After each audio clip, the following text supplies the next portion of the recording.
Bueno, feliz sábado. Un gusto poder estar con ustedes en este día y bueno, a los que nos están siguiendo la transmisión, gracias por esta oportunidad de compartir con ustedes. Tuve el privilegio de conocer esta iglesia hace unos 12 años, pero en un culto joven y en una reunión que se hizo en el subsuelo, en una ronda de jóvenes que estaban ahí tocando varios instrumentos y compartí.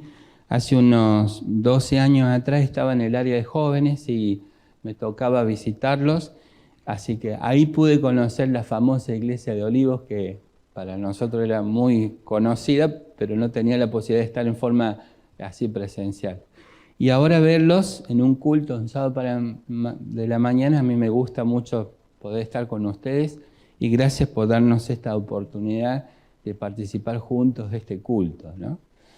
Me gustaría conocerlos yo a ustedes un poquito más, ¿no? Así que yo les voy a pedir que hagan seña y los que quieran a través de la transmisión mandar algún mensaje, algún saludo, está bueno. Pero yo les quiero preguntar, ¿cómo se sienten hoy? ¿Cuántos están bien? Levanten la mano. ¿Y cuántos están muy bien? Levanten las dos manos. Así es.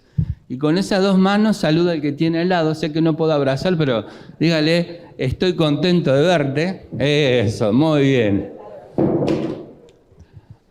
Muy bien.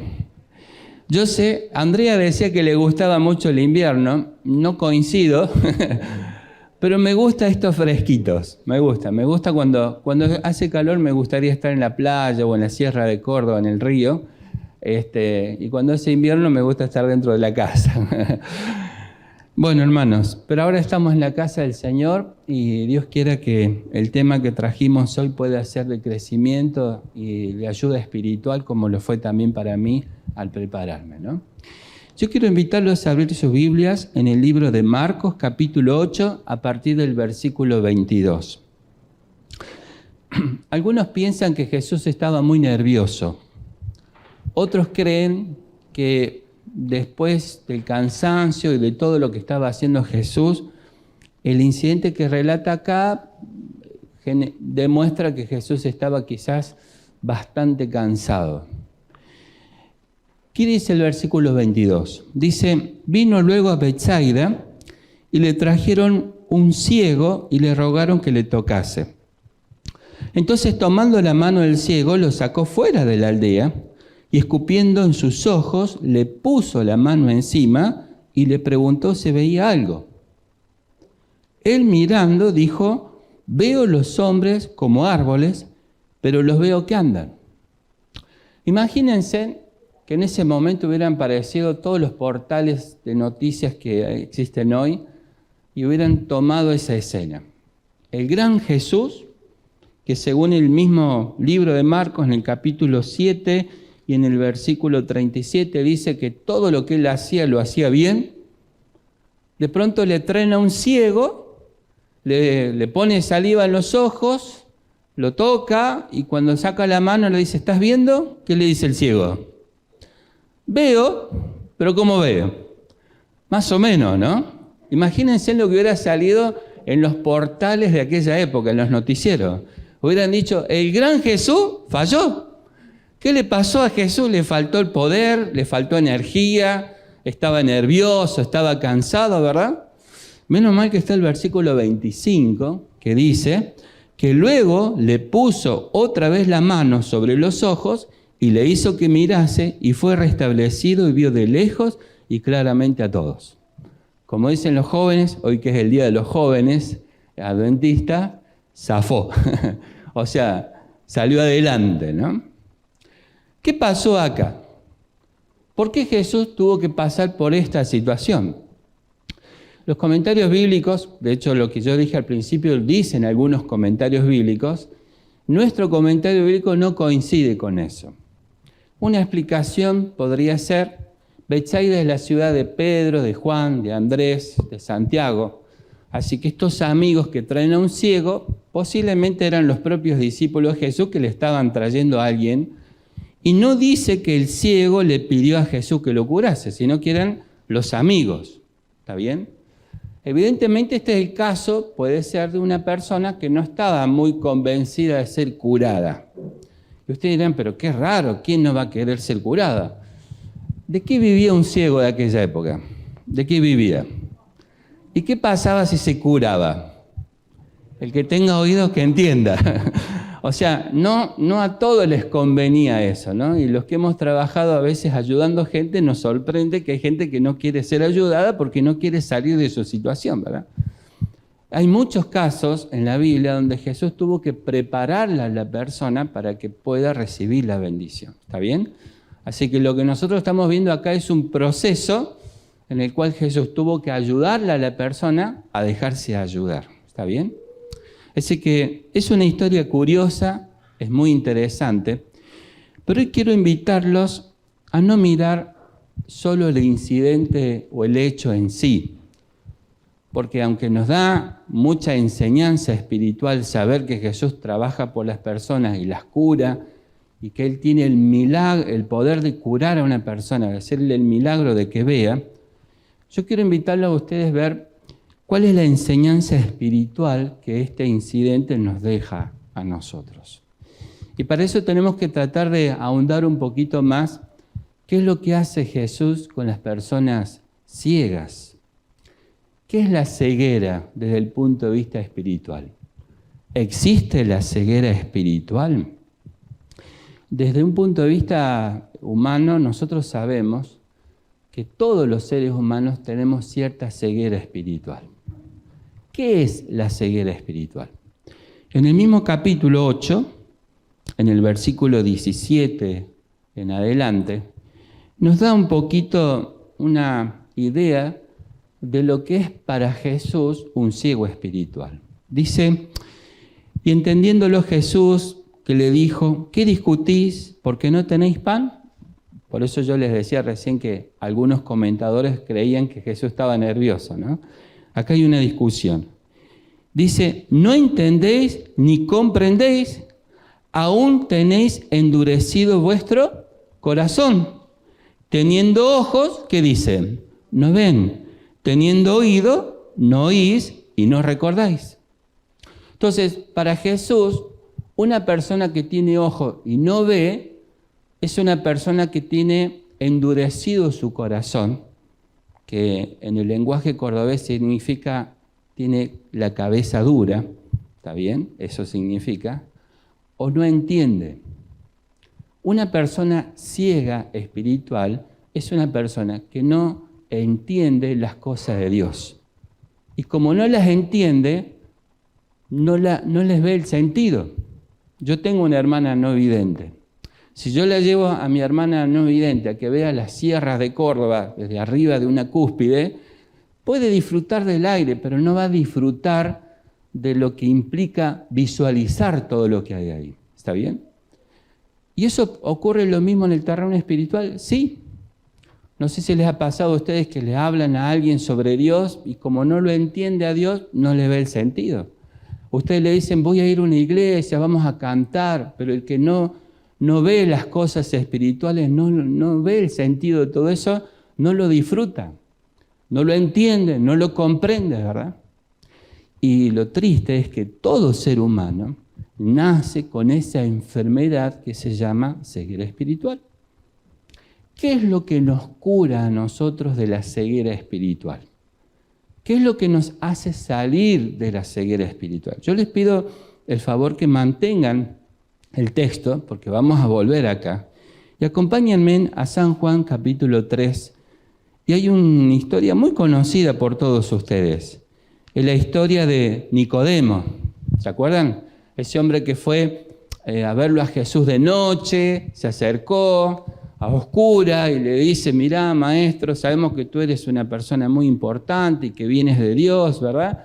Lo quiso como endulzar a Jesús, pero Jesús de una forma directa le dijo a un hombre que conocía a Dios, que supuestamente era un maestro de las cosas de Dios, miren el versículo 3, San Juan capítulo 3, versículo 3. Respondiendo Jesús le dijo, de cierto te digo, que el que no nace de nuevo no puede ver, ¿qué cosa? El reino de Dios. O sea, la visión espiritual, la visión de las cosas de Dios, es el resultado de una persona que nace de nuevo. Y el nuevo nacimiento en la Biblia tiene que ver con nuestra conversión. Entonces, lo que a nosotros nos hace ver las cosas de Dios es que Dios obre en nosotros para que nosotros podamos nacer de nuevo a esta nueva visión de las cosas de Dios. Pablo lo dijo de otra forma. Los espirituales solamente pueden, las cosas espirituales solo lo pueden entender las personas espirituales. Para los que no son espirituales, dice Pablo, estas cosas que son locuras. Necesitamos la intervención de Dios para poder tener esa visión espiritual. No hay otra forma. No es algo humano, ¿está bien? Dios tiene que obrar dentro de nosotros para que podamos tener esa visión espiritual. El tema es que Dios va a obrar en la medida que nosotros se lo permitimos, ¿verdad? Por eso nosotros a una persona solo podemos permitirle a Dios que obre en tu corazón. ¿Amén? Pero volvamos a la historia esta. ¿Qué es lo llamativo de esta historia? Este es el caso de un hombre que era ciego, que sus amigos lo traen a Jesús. Jesús lo toca y hasta en cierta forma hace un milagro en la vida de esta persona. Pero cuando empieza a ver, ¿cómo ve? Según el versículo 23, ¿cómo ve? Dice, veo los hombres como árboles, pero veo que andan, dice, ¿no? Y yo me preguntaba, cuando leía esta historia, ¿no será que en la vida espiritual puede pasar lo mismo? ¿No puede suceder que haya personas que eran ciegas, que se encuentran con Jesús y que Jesús toca su corazón y empiezan a ver las cosas de Dios? Pero ¿cómo las ven? Más o menos. ¿Será que hay, disculpen la expresión, cortos de vista espirituales? ¿Será que hay personas que tienen una visión espiritual a medias? Yo creo que sí. Y creo que la enseñanza que nos quiere Jesús llamar la atención es que quizás nuestra conversión puede estar pasando por este proceso. Y una persona que ve a medias, ¿puede disfrutar las cosas de Dios? Yo estaba dudando si contaba esto porque se está transmitiendo, pero yo voy a confiar en la discreción también de todo lo que están ahí viendo la transmisión, ¿no? Pero yo tenía una abuela que era muy coqueta. No sé si acá usan esa expresión, coqueta, ¿no? Ella era diabética, había perdido mucho de su visión, pero no le gustaba usar anteojos. No sé si conocen personas así, ¿no? Mi abuela era muy coqueta. Jamás le vi en público con los anteojos, pero yo sabía que usaba porque un día la pesqué. La pesqué que estaba leyendo una lista, ¿no?, con los anteojos, pero cuando nos escuchó fue un acto automático. Sacó así, los escondió y se lo guardó abajo de la manga a los anteojos. No sé cómo hacía, no sé si tenía un hilito para que no se le caiga, no sé. Pero tenía tan buena memoria que cuando llegamos nosotros, ella simulaba que estaba leyendo, pero era todo de memoria. O sea, le bastaba hacer una leidita rápida y ya le quedaba, ¿no? Y decía todo como estaba en el papel, pero yo sabía que no estaba logrando ver las letras, pero era su memoria. Así que un día con mi hermano le hicimos una travesura. Nos pusimos frente al televisor y ella quería estar con nosotros. Entonces nos miramos con mi hermano y dijimos, vamos a aprovechar ahora. Y empezamos a hacer que mirábamos la película y que en la película sucedían cosas interesantes que nos hacían reír. Y mi abuela nos escuchaba reír y ella también reía. Y nosotros, le decíamos, ¿viste, abuelo, lo que pasó ahí? Sí, decía ella. Y mentira, no había pasado nada. Pero le hacíamos eso para que ella, era una forma de burlarnos, estaba mal, ¿no? Yo sé que chicos no hagan esas cosas con sus abuelos, ¿no?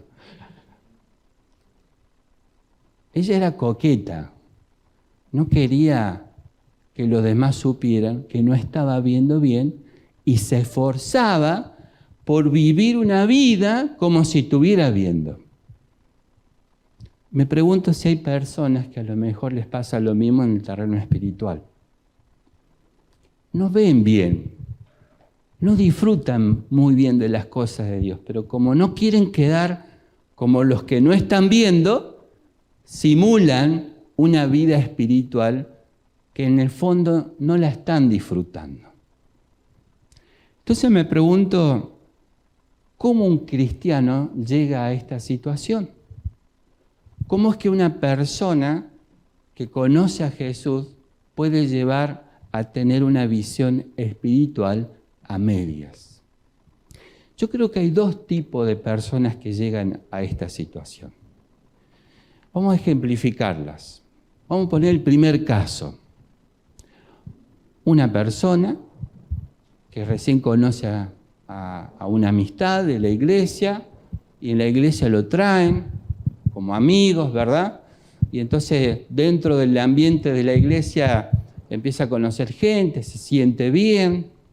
Y entonces los amigos le hablan de Jesús, le hablan de los temas, quizás asiste a un programa donde le hablan de la Biblia, le llama la atención, le gusta, lo invitan a estudiar la Biblia, participa del estudio de la Biblia, le llama la atención lo que conoce de Jesús, conoce de la segunda venida, conoce sobre el sábado, conoce la iglesia adventista, conoce el mensaje de lo que somos como iglesia, le gusta el ambiente, entonces decide entregarse a Jesús, hasta se bautiza.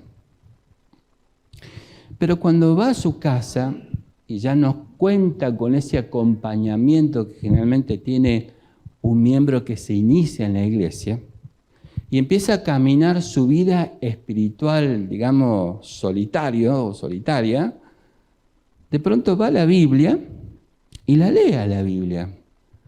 Y le parece interesante, pero no es wow, no es tan espectacular la Biblia como te cuentan. Le gusta, es curioso, siente que tiene que hacerlo, pero no es que la Biblia lo atrapa a esta persona. Se arrodilla a orar, y cuando se levanta la oración descubre que estuvo bueno orar, lindo, pero no es que siente que está elevando sus cosas a Dios. Ora y pasa la semana y se da cuenta que ni siquiera estudió la escuela sabática. ¿Vieron? Pasó la semana, no estudió y le da un poquito de vergüenza. Entonces dice, no, voy a leerlo al folleto. Y entonces agarra el folleto el día viernes y le pega una leída general al folleto porque le da vergüenza ir a la escuela sabática y no tener información. Y entonces viene a la iglesia, ya solo, ya no lo traen a esta persona, y entonces empieza a relacionarse, se sienta en la clase de la escuela sabática, ya es conocido, y entonces está mirando las cosas ya como un miembro que es parte de la iglesia, ¿no? Y se sienta, y entonces está un poquito de miedo porque no estudió bien la escuela sabática, pero empieza a darse cuenta que el hermano del lado tampoco estudió bien la escuela sabática. Se mira para el otro lado y descubre que no todos han estudiado la escuela sabática, no todos leen la Biblia todos los días, no todos oran así tan frecuentemente, no todos participan de la iglesia, y entonces empieza a ver que, esta es la vida cristiana. Si todos más o menos hacen eso, esta es la vida cristiana. Y empieza a creer que ese es el estándar de un adventista, de un creyente, más o menos leer la Biblia, más o menos orar, asistir a la iglesia, estar en contacto con los hermanos, apoyar en lo que se pueda, ¿verdad? Porque esa es la visión que adquiere de lo que son los miembros que lo están rodeando.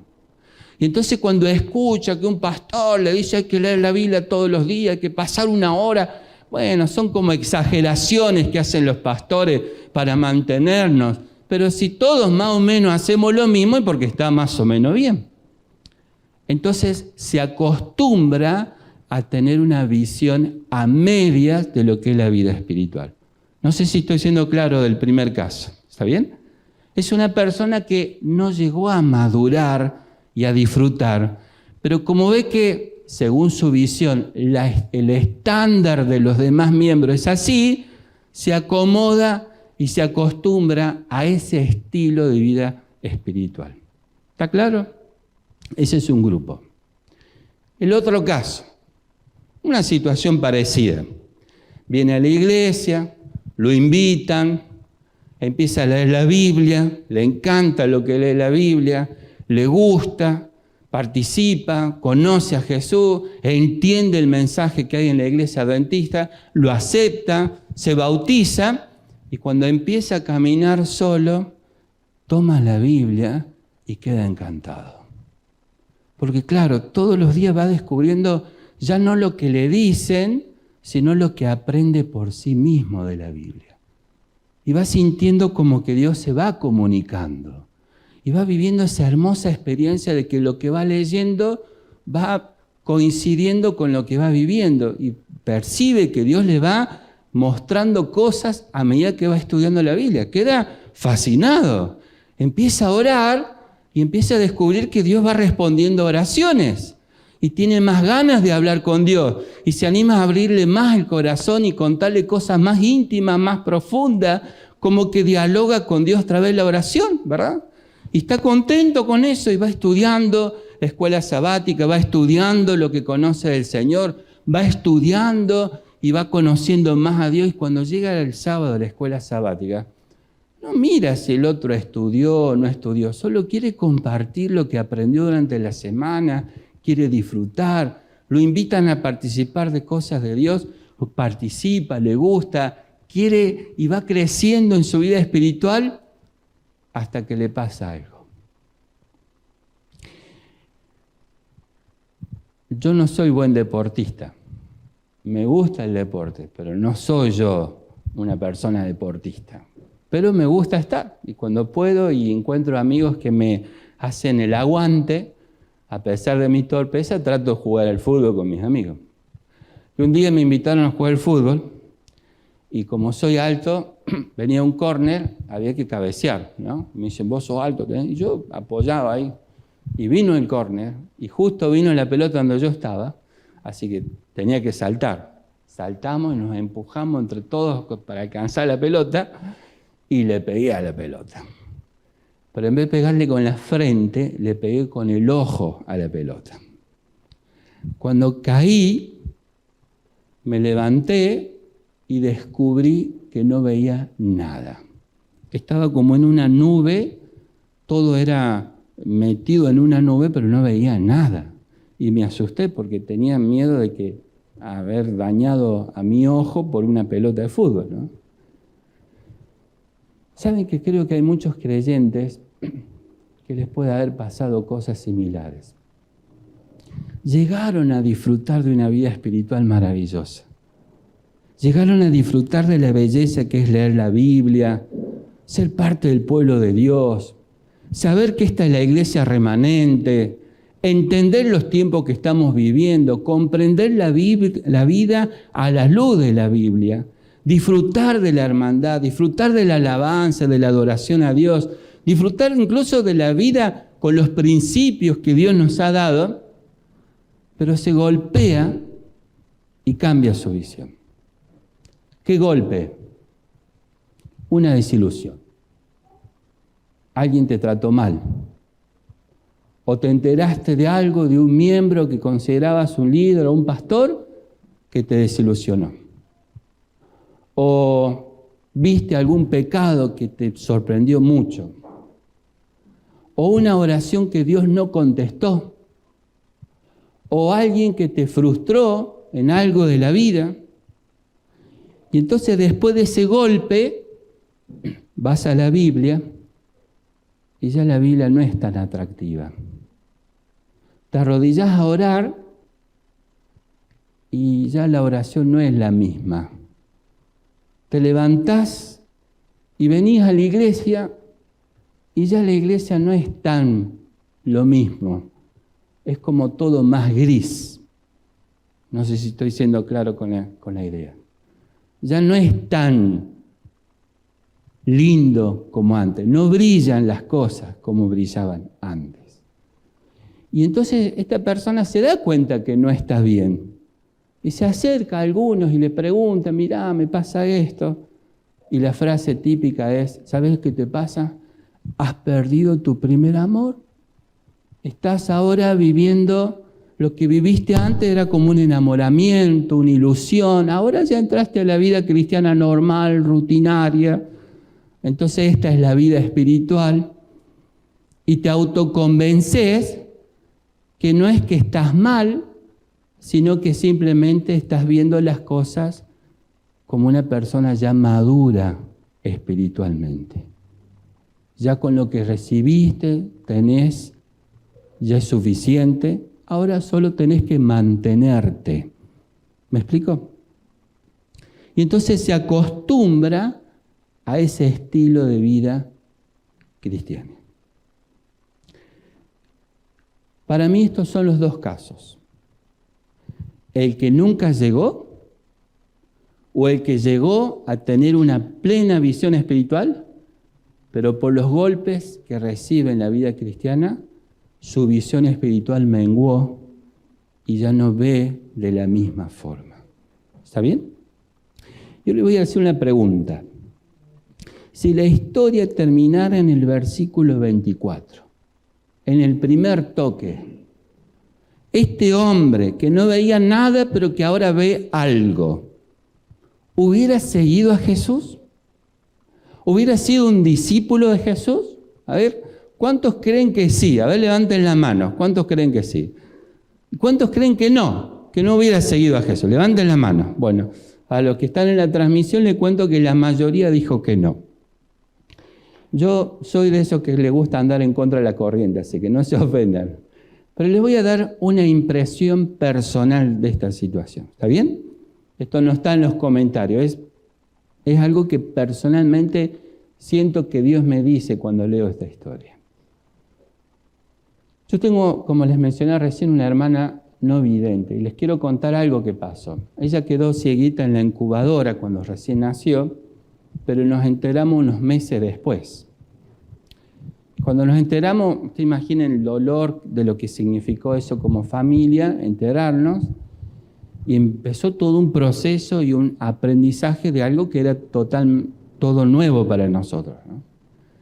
Y entonces una de las cosas que nos advirtieron es que los bebés, cuando quedan cieguitos o cuando nacen cieguitos, tienen hábitos que les causa daño. Vieron que los bebés se van descubriendo la oreja, la nariz, empiezan a tocarse así la carita, todo. Ellos descubren, los chiquitos no videntes, que cuando se aprietan el ojo, siendo bebé, se aprietan el ojo, empiezan a percibir rayitos de colores, ¿verdad? Como nos pasa a nosotros, ¿no? Si nos hundimos. Pero en el caso de ellos que están en la oscuridad, de pronto tener esa sensación de ver rayitos de colores les genera un placer tan grande que ellos pasan horas hundiéndose el ojo. Entonces los médicos nos advirtieron, miren que cuando llegue ese momento usted tiene que ayudarla a que no se envicie con eso, porque realmente se transforma en un vicio. Entonces tenemos que sacarle la manito, ¿no? Y era una sensación triste porque sacarle la manito significaba volverla a la oscuridad, ¿verdad? Pero si permanecía se seguía lastimando. Y cuando llegó ese momento, les quiero decir que realmente fue fuerte. Les agarra como una ansiedad, se desesperan por ver un poquito de color, un poquito de sensación luminosa, ¿verdad? Y ahí me di cuenta, cuando era chico y vi eso, me di cuenta la bendición de la vista. Nosotros no nos damos cuenta, pero una persona que está en la oscuridad, de pronto ver algo le genera alegría, le da una satisfacción, ¿verdad? Por eso cuando yo leo el versículo 24, lo leo de esta forma, ¿no? Piensen, un hombre que no veía nada, Jesús lo toca y este hombre le responde, ¿no? ¿Qué dice? Veo los hombres como árboles, pero los veo que andan.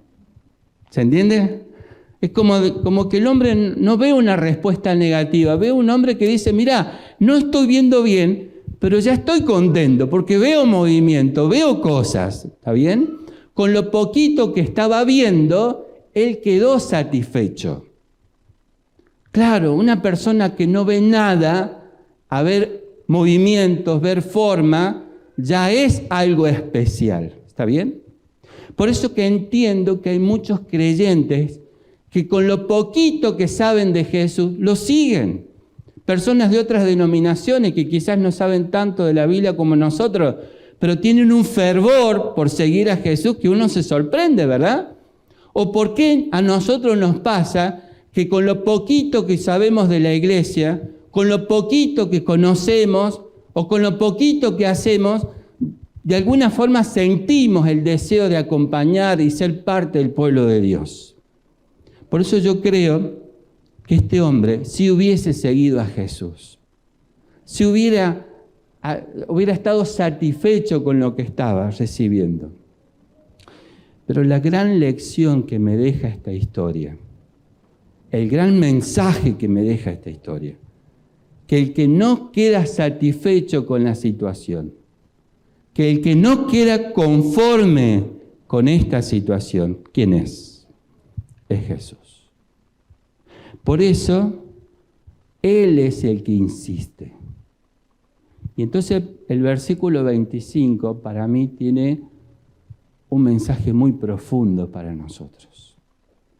Él le dijo, vamos otra vez, y dice el texto que puso las manos sobre los ojos, y entonces dice el texto que fue restablecido y vio de lejos claramente a todos.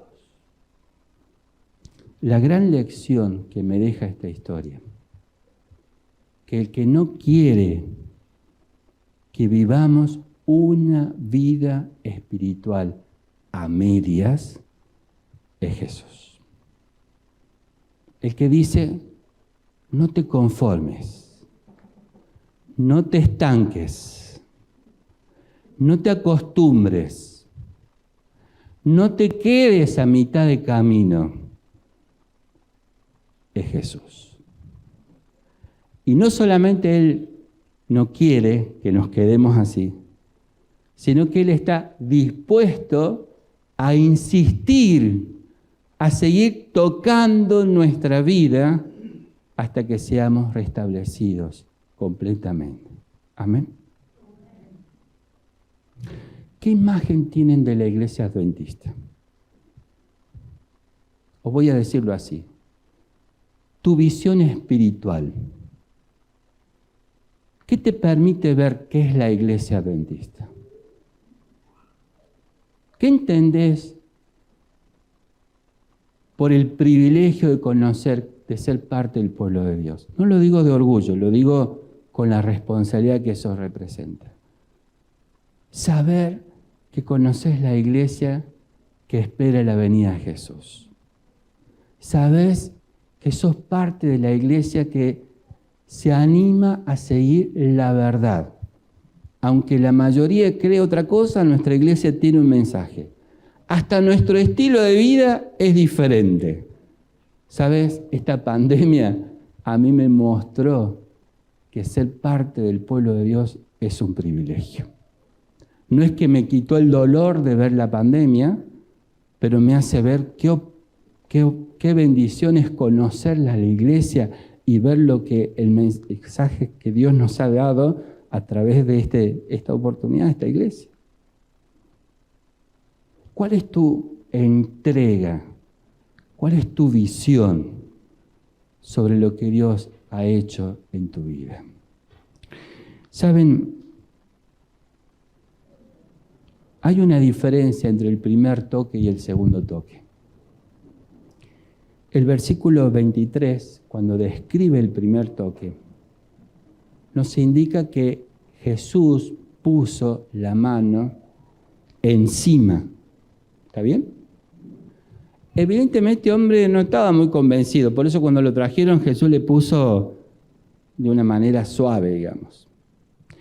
Pero el versículo 25 nos da la idea que ya Jesús puso la mano sobre los ojos, como diciendo, ahora te voy a tocar de una forma más íntima, más profunda. Este segundo toque, en cierta forma, representa cuando Jesús quiere ir más profundo en nuestra vida espiritual. Quiere ir más a fondo. Quiere ir a esas partes más íntimas que quizás todavía no hemos permitido que Jesús termine el proceso. Y yo creo, mis hermanos, que si el Señor nos permitió hoy estar juntos acá, es porque de alguna forma lo que Él quiere hacer con nosotros es eso. Quiere ayudarnos a hacer no solo el primer toque, sino un segundo toque. Un toque más íntimo, más profundo, que nos permita ver las cosas como Él quiere que las veamos.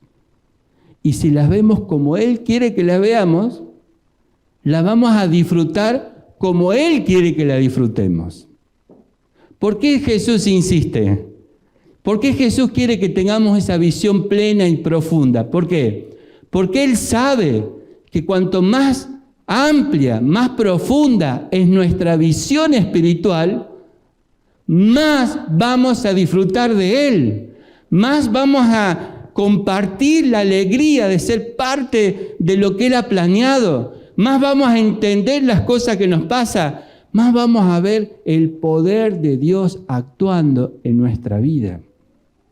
El que lleva una vida a medias, pues disfruta a medias, pero el que tiene una visión plena puede disfrutar con más plenitud lo que Dios quiere hacer.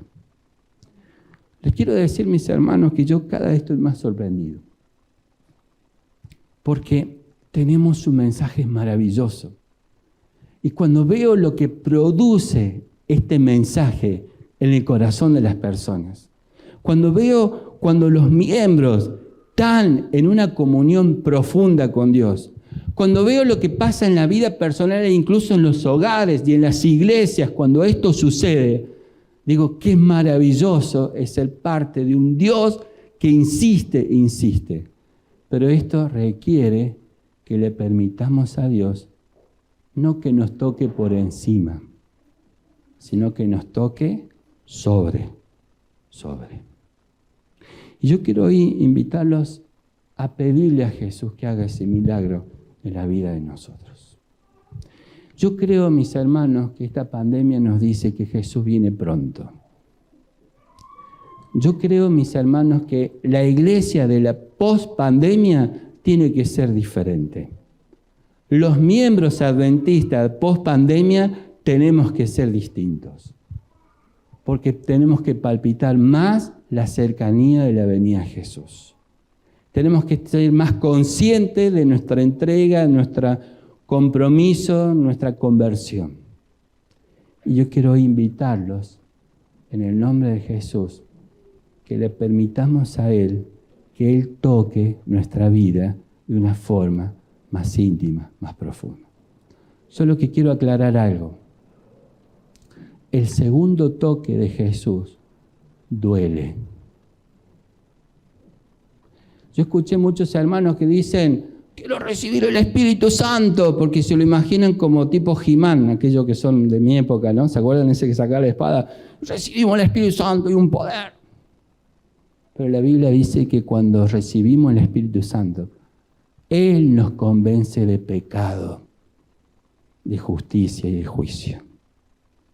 Cuando el Espíritu Santo te hace ver que sos pecador, duele.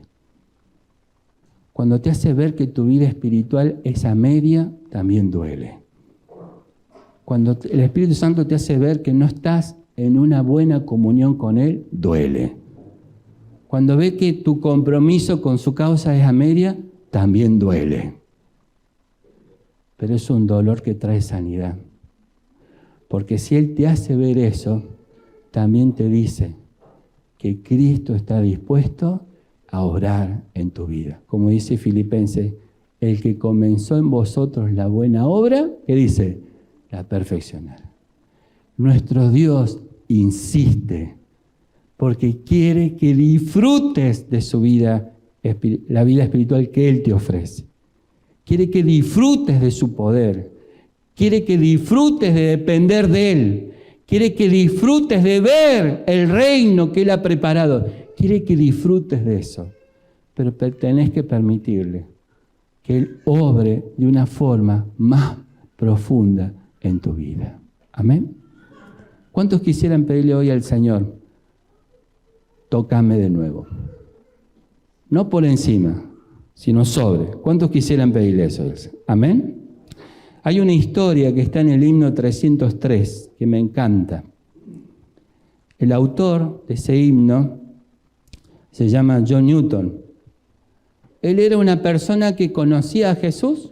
Cuando era chiquito, su mamá lo hizo conocer a Jesús. Pero él se desvió en la vida por muchas circunstancias. Y llegó a ser un mal hombre. Sufrió terminando siendo un esclavo de una esclava. Fíjense en qué fondo llegó. Después se transformó en capitán de un barco negrero. Es decir, que él buscaba esclavos y llevaba a su nación. Y aún en ese ambiente, él era el más malo, el más terrible. Su tripulación no lo quería. Una vez se cayó el agua y dice la historia que para salvarlo le tiraron con un arpón. Porque no querían salvarlo, pero tenían que salvarlo porque si no, ellos iban a sufrir las consecuencias. Así que lo salvaron de esa forma. Él era un hombre borracho que insultaba, maltrataba a las personas. Pero dice la historia que en medio de una tormenta, él siendo tan pecador, un rayito de luz en medio de la tormenta entró en su corazón y le hizo que rogara a Dios. Señor, sálvame. Esa fue toda la oración que él hizo. Y a pesar de que ya se veía hundido, a pesar de lo que la tormenta era terrible, Dios hizo un milagro. Y ese barco se salvó, salieron adelante y pudo llegar al puerto bien. Y él quedó impresionado, porque siendo él una mala persona, Dios estuvo dispuesto a escuchar su oración. Y él entendió que la salvación es por gracia. No es algo que yo gano. Es un Dios que está dispuesto a salvar a toda persona que quiera decirle, dame una mano. Él no puede meterse en tu vida como hace Satanás, así irrumpiendo. No, él respeta. Pero cuando vos le abrís una puertita, él va a aprovecharla. Este ciego que leímos recién, le abrió una puertita a Jesús, Jesús la aprovechó. Pero cuando él vio la bendición, abrió más su puerta. Entonces Dios pudo obrar de una forma mejor. Y es curioso que el himno 303 de alguna forma refleja la experiencia de este hombre. Y fíjense en lo que dice la última parte de la primera estrofa. Dice, perdido fui, me rescató, fui ciego, ¿y qué dice? Me hizo ver. Yo quiero proponerte que los que estamos acá aprovechemos este canto para pedirle a Jesús que Él toque nuestra vida espiritual. Amén. Lo vamos a cantar, pero donde dice perdido fui, me rescató, fui ciego, me hizo ver. Ahí te voy a invitar que te pongas de pie el que desea recibir este segundo toque. ¿Estoy claro? ¿Está bien? O sea, cantemos. Pero cuando llegue ese momento, si vos te sentís perdido, si vos sentís que necesitas ese toque, ahí te voy a invitar que te pongas de pie y le digas a Jesús que eres ciego, pero quieres ver. Amén. Y de alguna forma nosotros vamos a reflejar. ¿Cuál fue el resultado? Estrofa 2. Mi corazón se enterneció, mis dudas disipó. Preciosa fue la hora en que rendí mi vida. Esta es la hora para entregarnos completamente a Jesús. Amén. Después de este canto, vamos a orar para pedir ese segundo toque a nuestro Dios. Si estás en la transmisión y querés ponerte de pie para cantar este himno, te invito a que participes con nosotros de esta adoración. Amén. ¿Cantamos?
Orar. Querido Padre que estás en los cielos, estamos aquí de pie, sabiendo de la gracia y del amor que tú tienes por nosotros, e incluso de la paciencia, porque algunos de nosotros necesitamos que toques otra vez nuestra vida, Señor.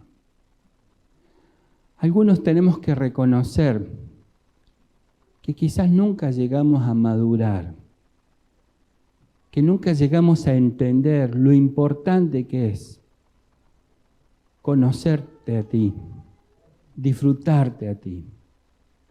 Quizás tenemos que reconocer que nuestra entrega fue a medias. Otros quizás tenemos que reconocer, Señor, que hemos disfrutado de esto, pero hubo golpes que nos lastimaron nuestra vida espiritual. Y necesitamos ese segundo toque, pero para que nos sanes, para que nos ayudes a perdonar, a olvidar, para que nos ayudes a no frenar este crecimiento que tú quieres hacernos. El Señor viene pronto. Recién leí el mensaje de Carolina y quiero agradecerte, Señor, porque lo que ella escribió representa lo que muchos sentimos.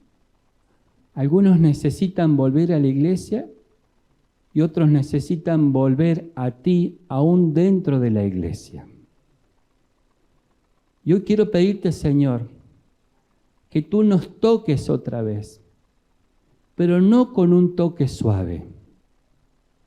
Quiero rogarte que tu toque sea íntimo y profundo, incluso en esas cosas que nos cuesta entregarte. Pero que hoy sea el día en que tu brazo poderoso pueda eliminar todo lo que impide que yo pueda disfrutar de una relación plena y profunda. Quizás hay rencores, quizás hay dolores, quizás haya pecados acariciados, quizás haya parte de nosotros que no te hemos entregado. Pero si tú nos permites escuchar este mensaje, es porque es tu anhelo perfeccionar tu obra en nosotros, para que estemos listos ese día maravilloso. Padre, esta iglesia es la iglesia de Dios. Esta es la iglesia que va a terminar tu obra. Y no solamente necesitamos adventistas que crean en la segunda venida. Necesitamos adventistas comprometidos con la causa de la segunda venida. Necesitamos que esta iglesia brille con el mensaje. Hoy es el día en que nuestra iglesia tiene que gritarle a todo el mundo que Cristo viene pronto. Por eso que nuestra entrega a ti no tiene que ser a media. Necesitamos una iglesia que se prepare a pleno para estar contigo. Pero Señor, tenemos que ser conscientes que esa vida a pleno va a ser una bendición para nosotros. Tener esa entrega completa es lo mejor que nos puede estar pasando. Ayudarnos a disfrutar de una vida espiritual y ser parte de tu pueblo, listo para la segunda venida de Jesús. Quiero entregar en tus manos a cada persona que se ha puesto de pie, que hoy tenga la seguridad que tú vas a obrar y vas a insistir en su vida, porque tu gran anhelo es vernos en el reino de los cielos. Señor, que no se pierda nadie, que todos estemos en las nubes recibiéndote. Bendice a cada uno, que todos salgamos con la seguridad que tú vas a tocar nuestra vida y vas a insistir para que estemos contigo en la vida eterna. Nos colocamos en tus manos en el nombre de Jesús. Amén, Señor.